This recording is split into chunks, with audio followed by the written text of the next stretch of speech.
আসন্ন জাতীয় নির্বাচনের প্রাক্কালে সামাজিক যোগাযোগ মাধ্যমে সেনাবাহিনী ও সেনা সদস্যদের নিয়ে চলমান অপপ্রচারের বিরুদ্ধে কড়া হুঁশিয়ারি উচ্চারণ করেছেন সেনাপ্রধান জেনারেল ওয়াকারুজ্জামান। 19 আগস্ট ঢাকা সেনানিবাসে অফিসার্স অ্যাড্রেস অনুষ্ঠানে তিনি এসব কথা বলেন। তিনি জানান, প্রচলিত সেনা আইন অনুযায়ী সব অপরাধের বিচার হয়, তবে অপর্যাপ্ত প্রমাণের ভিত্তিতে তাড়াহুড়ো করে বিচার না করার পরামর্শ দেন তিনি। সেনা সদস্যদের উদ্দেশ্যে তিনি বলেন, দেশের মানুষ এখন তোমাদের দিকে তাকিয়ে আছে, তোমরাই দেশের ভবিষ্যৎ, তাই দেশপ্রেম থাকতে হবে এবং বাহিনীর চেইন অফ কমান্ড অক্ষুণ্ণ রাখতে হবে। সামাজিক যোগাযোগ মাধ্যমে সেনাবাহিনীর বিরুদ্ধে সমালোচনা ও অপপ্রচারে কান না দিয়ে সেনাপ্রধান সবাইকে ধৈর্য রাখার আহ্বান জানান।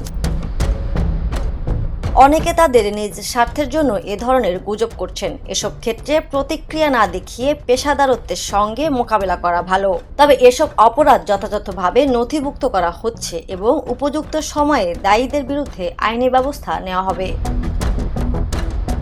সেনাবাহিনী সম্পর্কে অবমাননাকর মন্তব্যের কথা উল্লেখ করে সেনাপ্রধান ওয়াকার বলেন, মন খারাপ করার কোনো কারণ নেই। যারা এ ধরনের মন্তব্য করছে তারা আমাদের সন্তানদের মতো, বয়সে তরুণ। যখন তারা বড় হবে তখন তারা তাদের ভুল বুঝতে পারবে এবং লজ্জিত হবে।